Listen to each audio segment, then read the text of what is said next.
पति और पत्नी का तलाक हो गया था। तलाक के बावजूद भी दोनों का कोर्ट में केस चल रहा था और केस 2 साल से चल रहा था, सिर्फ इसी बात को देखते हुए कि उनको 2 बच्चे होते हैं, 2 बेटे होते हैं। पति चाहता था दोनों बेटे उसको मिल जाएं और पत्नी चाहती थी दोनों बेटे उसको मिल जाएं। दोनों ही बच्चों की कस्टडी लेने के लिए जो भी कोर्ट में तमाम तरह की दलीलें दी जा सकती थी, वो दलीलें दे रहे थे और एक दूसरे को लापरवाह बताने की पूरी पूरी कोशिश कर रहे थे, ताकि जज साहब को ये इम्प्रेशन पड़ जाए कि ये बेकार है और जज साहब उसी हिसाब से वो अपना फैसला सुना दे। जज साहब ने पूरा मामला सुना। मामला सुनने के बाद ये फैसला दिया कि दोनों बेटों की जो कस्टडी है वो माँ को दी जाती है। दरअसल माँ ही बच्चों की अच्छे से परवरिश कर सकती है और उनका ख्याल भी रख सकती है। जबकि पति ने कहा कि ये खुद नौकरी करती हैं, बच्चों को टाइम नहीं दे पाएंगी और मैं पूरे परिवार के साथ रहता हूँ और मेरे परिवार में बहुत सारे लोग हैं और बहुत सारे जन हैं जो उनका ख्याल रख सकता है।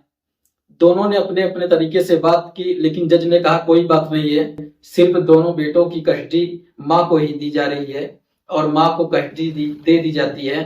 लगभग 4 या 5 साल बीत जाते हैं। बच्चे ठीक ठाक तरह से अपने माँ के साथ रह रहे थे और एक दिन दोनों बेटे गायब हो जाते हैं। जैसे ही गायब होते हैं, इनको ढूंढने की कोशिश की जाती है तो पता चलता है कि उनका तो कत्ल कर दिया गया है। और कत्ल का जब खुलासा होता है, खुलासे का कारण जब सामने आता है तो उसको सुनकर भी बड़ी हैरानी होती है। साथ ही जो कातिल निकल कर आता है उसको भी सुनकर भी बहुत हैरानी होती है। आज की कहानी इसी पूरी घटनाक्रम की है, क्यों मियाँ बीवी का तलाक हुआ था और क्यों उन दोनों बच्चों का कत्ल हुआ था। नमस्ते, प्रणाम, हर हर महादेव। मैं ओम प्रकाश पाल। आज की जो सच्ची घटना मैं आपको सुनाने जा रहा हूँ, ये सच्ची घटना है हरियाणा प्रदेश का एक शहर है सोनीपत। दरअसल ये उसी की सच्ची घटना है। बात कर रहा हूँ 21 फरवरी 2024 की, शाम लगभग 4 या 5 बजे के आसपास सोनीपत में ही आदर्श नगर एक मोहल्ला है और उसी की गली है, गली नंबर 5। वहां की रहने वाली एक महिला जिसका नाम रूबी होता है।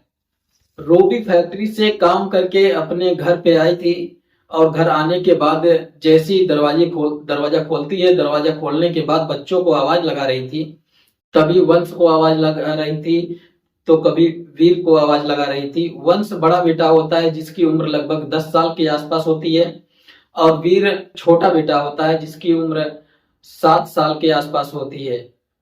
दोनों बच्चों इस तरह से घर पर रहते थे या तो गली में खेला करते थे, लेकिन 21 फरवरी 2024 को दोनों बच्चों दिखाई नहीं दे रहे थे। माँ रूबी परेशान हो जाती है, घर का एक एक कोना देख मारती है और इसके बाद वो सीधा पड़ोसियों के पास जाती है कि क्या तुमने हमारी बच्चों को देखा है। पड़ोसी से ऐसे बच्चों के पास जाती है जिनके साथ वो अक्सर खेला करते थे। पड़ोसी भी मना कर देते हैं, बच्चे भी मना कर देते हैं। साथ ही घर में हर एक कोना ढूंढती है, वहां पर बच्चे नहीं मिलते। माँ थोड़ा परेशान हो जाती है। इसके बाद रिश्तेदारों को फोन मिलाती है और रिश्तेदारों को फोन मिलाने के साथ साथ वो अपने जो स्कूल में बच्चे पढ़ रहे थे उसी स्कूल में फोन मिलाती है। दरअसल मसद मोहल्ला है और मोहल्ले का ही एक गवर्नमेंट स्कूल है। वहां की एक मैडम को फोन मिलाती है और मैडम को फोन करके कहती है कि आज वंश और वीर दिखाई नहीं दे रहे हैं, इस स्कूल से वो किस वक्त आए थे। तो मैडम कहती है तो वो तो स्कूल से निकल चुके हैं। जब स्कूल से सूचना मिलती है कि निकल चुके हैं, माँ परेशान हो जाती है। और जैसे जैसे वक्त आगे बढ़ रहा था वैसे वैसे रात का पहर भी बढ़ने लगता है और उस माँ की हालत ज्यादा खराब होने लगती है। कुल मिलाकर उसके आसपास को लोगों को पता चल ही जाता है, रिश्तेदारों को पता चल ही जाता है। रो रो कर उसका बुरा हाल हो जाता है और पूरी रात वो अपने बच्चों को इधर उधर ढूंढती है और हर संभव कोशिश करती है, लेकिन बच्चे नहीं मिल पाते। अगला दिन यानी कि 22 फरवरी 2024 का वो दिन आ जाता है। सुबह जैसे ही दिन निकलता है, सीधा जाकर थाने के गेट पर बैठ जाती है। थाना होता है सिविल लाइंस थाना, जो कि सोनीपत में होता है। वहां गेट पर इंतजार कर रही थी कब बड़े साहब आएंगे और कब वो अपनी पूरी कहानी बताएगी। वो बताती है कि मेरे दो बेटे हैं, एक का नाम वंश और दूसरे का नाम वीर है, और दोनों ही गायब हो चुके हैं। अब अपनी बात कहते कहते एसएचओ के सामने रो रही थी। ऐसे एसएचओ ने पानी पिलाया, कहा कि परेशान मत हो, जो भी बात है इंतमाम से तसल्ली से बताने की कोशिश करो। हम पूरी पूरी कोशिश करेंगे, तुम्हारे बच्चों को ढूंढ निकालेंगे। जितना जल्दी हो सकेगा तुम्हारे बच्चे तुम्हारे पास होंगे। तुम बिल्कुल परेशान मत हो, जैसा भी है हमें बताने की कोशिश करो। फिर माँ बात करते करते रो रही थी और बता रही थी। आखिरकार इंस्पेक्टर ने मुकदमा दर्ज किया, और दर्ज करने के बाद अपहरण की धाराओं में मुकदमा दर्ज कर ली जाती है। और उसके बाद फिर पूछा जाता है कि तुम्हें किस पर शक है, क्या लग रहा है। वो बताती है कि साल 2012 में उसकी शादी हुई थी। यही एक मोहल्ला है विकास नगर, वहां का रहने वाला राहुल कुमार होता है, और उसके साथ शादी होती है। जिंदगी कुछ दिन तक तो ठीक ठाक चल रही थी। दो बच्चे पैदा हो जाते हैं। साल 2017 में उसका तलाक हो जाता है। तलाक होने के बाद साल 2019 में कोर्ट से अनुमति मिलती है कि बच्चों को परवरिश तुम ही करोगी। जैसे ही इंस्पेक्टर ने यह बात सुनी, इंस्पेक्टर ने अपने टीम को लिया, और टीम को ले जाने के बाद सीधा राहुल कुमार के पास पहुंचते हैं, और राहुल कुमार को हिरासत में लिया जाता है। उससे पूछताछ की जाती है। उससे कहा जाता है कि भाई दोनों बच्चे कहाँ हैं, पूरा का पूरा शक तुम्हारे ऊपर है, जो भी है सच सच बताने की कोशिश करो।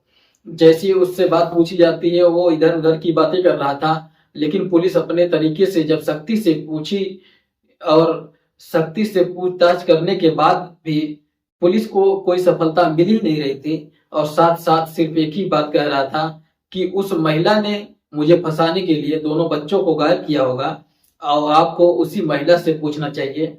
जो मेरी नहीं हो सकी वो बच्चों का भी नहीं होगी। राहुल एक ही बात कह रहा है और एक ही रट लगाया हुआ है। इंस्पेक्टर परेशान हो जाता है, सोचता है कि आखिरकार क्या है, समझ नहीं आ रहा है। महिला कहती है कि बच्चे उसके पास नहीं है। ये कहता है बच्चे उसके पास नहीं, बच्चे गए कहाँ। अब इसी बात को देखते हुए उसने पूछा कि तुम्हारा किस पर शक है, तुम इस बारे में बता सकते हो।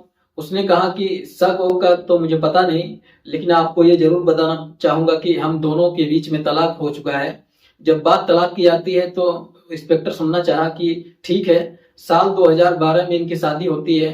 ये महिला और ये इसका पति जो होता है राहुल, ये दोनों ही एक फैक्ट्री में काम किए करते हैं। काम करते करते इस महिला की एक व्यक्ति जिसका नाम नितिन, और नितिन जो कि मोहल्ला कबीरपुर का रहने वाला होता है, और वैसे मूल निवासी होता है उत्तर प्रदेश का जिला बागपत होता है। बागपत का ही एक वरनावा एक जगह लगती है, वहां का वो रहने वाला होता है। जैसे ही ये बात उससे पूछी जाती है कि उससे क्या मतलब है, तो कहते हैं कि इन दोनों की दोस्ती हो जाती है। दोस्ती के बाद ये प्यार कर बैठते हैं। प्यार करने के साथ साथ ही ये दोनों एक दूसरे के साथ रिलेशनशिप में भी आ जाते हैं। मैंने इस बात का कई बार विरोध किया था। जब बात विरोध किया था, बात तलाक की नौबत आ जाती है। इसने अपने प्रेमी को नहीं छोड़ा, इसने अपने पति को छोड़ना सही समझा। इसलिए अगर ढूंढना है तो हो सकता है कि तुम उसके जो प्रेमी है नितिन से जाकर बात करो। नितिन शायद इसमें कुछ न कुछ रास्ता निकाल सकता है। जैसे ये बात आती है, इस महिला से पूछा जाता है। इस महिला ने कहा नहीं, ये इसके पति का ही खेल हो सकता है, ये सिर्फ उसको फंसाने की साजिश कर रहा है। अब महिला की जो सीडीआर था, यानी कि मोबाइल नंबर, उसकी सीडीआर निकलवाई जाती है। जो उसका पति होता है, जो पूर्व पति यानी कि राहुल कुमार, उसकी भी मोबाइल का सीडीआर निकलवाई जाती है। दोनों की कॉल डिटेल निकलवाई जाती है। कॉल डिटेल से पति की जो कॉल डिटेल थी वो बिल्कुल साफ सुथरी थी, उसमें किसी तरह का कोई लोचा नहीं था। लेकिन जो रूबी होती है उसकी कॉल डिटेल से पुलिस का एक नाम निकल कर आती है। पुलिस के सामने नाम नितिन कुमार का निकल कर आता है। पुलिस इस महिला से पूछताछ करने के बाद सीधा जब नितिन की तरफ जाती है, नितिन को पुलिस चारों तरफ से घेर लेती है। जब नितिन को ये पता चलता है कि यहाँ पुलिस आ चुकी है, बस वो पुलिस को देखकर छत से कूद जाता है, और जैसे ही छत से कूदता है तो उसके पैरों में चोट लग जाता है, यानी कि वो घायल हो जाता है और भागने की कोशिश कर रहा था। उसकी भागने की कोशिश नाकाम हो जाती है।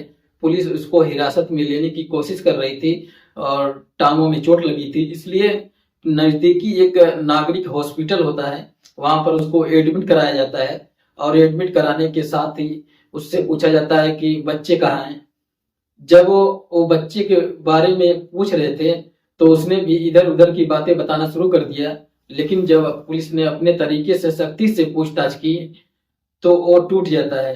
जब टूट जाता है तो पता चलता है कि स्कूल से बच्चे जैसे घर पहुंचे थे, उसने रास्ते में ही उन दोनों बच्चों को अपने बाइक पर बैठाया, और बाइक पर बैठाने के बाद ये सोनीपत से सीधा उत्तर प्रदेश के जो बागपत जिला होता है उसका एक गांव लगता है गौरीपुर, दरअसल उसकी तरफ लेकर जाता है। और चलते चलते जब दूर पहुंच जाता है तब इसको लगता है बच्चे वाकई बहुत दूर आ चुके हैं। जंगल में एक ईख का खेत होता है, ईख के खेत में बच्चों को अंदर लेकर जाता है और दोनों ही बच्चों का गला दबाने के बाद उनकी हत्या कर देता है। हालांकि बच्चों ने इसका विरोध किया, जब तक वो करते रहे तब तक वो उनकी शायद दम नहीं निकल गया, लेकिन जो कातिल ने जब तक उनको गला दबा कर रखा, जब तक कि उनके प्राण नहीं निकल जाए, जब तक वो मर नहीं गए, उनकी लाशें वहीं पड़ी हुई थी। 23 फरवरी 2024 की सुबह लगभग आखिरकार पुलिस ने लगभग उसके निशानदेही की उस जगह को खोजा तो वहां सचमुच 2 लाशें मिल जाती हैं। दोनों बच्चों की लाशों को कब्जे में लिया जाता है और कब्जे में लेने के बाद उनका पोस्टमार्टम कराया जाता है। उससे पता चलता है कि दोनों की मौत गला घोटने की वजह से हुई है। अब पुलिस इससे पूछ रही थी कि आखिरकार तुमने इनकी हत्या क्यों की है, इसके पीछे क्या वजह है। वो कहता है कि मैं रूबी से बेइंतहा प्यार करता था और बेइंतहा प्यार करता था, लेकिन बच्चों से नफरत करता था। मैं नहीं चाहता था कि मेरी जिंदगी में रूबी के साथ साथ बच्चे आए, इसलिए मैंने बच्चों को रास्ते से हटाने के लिए प्लानिंग कर ली थी और इसलिए मैंने ये सब काम किया। जब ये बात उस महिला से पूछा गया, उस महिला का रो रो कर बुरा हाल हो जाता है और सोचने पर मजबूर हो जाती है आखिरकार उसके बच्चों के साथ ऐसा क्या हो गया। दरअसल जब पुलिस ने जांच पड़ताल की तो इस महिला का अभी तक कोई सीधे रूप में भूमिका नहीं पाई गई थी उन बच्चों की हत्या में। हालांकि पुलिस के एसीपी होते हैं नरसिंह, उनका ये कहना है बच्चे जो मारे गए हैं वो प्रेमी की नफरत की वजह से मारे गए हैं और प्रेमिका से प्यार करता था लेकिन बच्चों से नफरत करता था। अभी इस प्रेमिका की हत्याकांड में कितनी भूमिका है इसकी भी जांच की जा रही है और इसके पति की जो भूमिका है उसकी भी जांच की जा रही है। पूरे प्रकरण की तसल्ली से जांच की जा रही है। हालांकि प्रथम दृष्टया जो सबूत मिले हैं उसको प्रेमी ही पूरा जिम्मेदार है। आगे की जो जांच स्पष्ट हो सकेगा, कार्रवाई की जाएगी, किसी को बख्शा नहीं जाएगा। दोस्तों, इस पूरे घटनाक्रम को सुनाने का उद्देश्य है किसी को परेशान करना नहीं है, किसी का दिल दुखाना नहीं है, बल्कि आपको जागरूक करना है, आपको सचेत करना है। और काश उस महिला ने अगर प्रेमी की चाहत ही थी तो बच्चों को पति को दे देती, कम से कम उनकी जिंदगी बच जाती। न ही बच्चे बचे, न ही प्रेमी बच पाएगा, न ही वो प्रेमी जाएगा जेल और बच्चे तो हमेशा के लिए खत्म हो चुके हैं। पति उसका मिलने के लिए परेशान रहा। जय हिंद, जय भारत।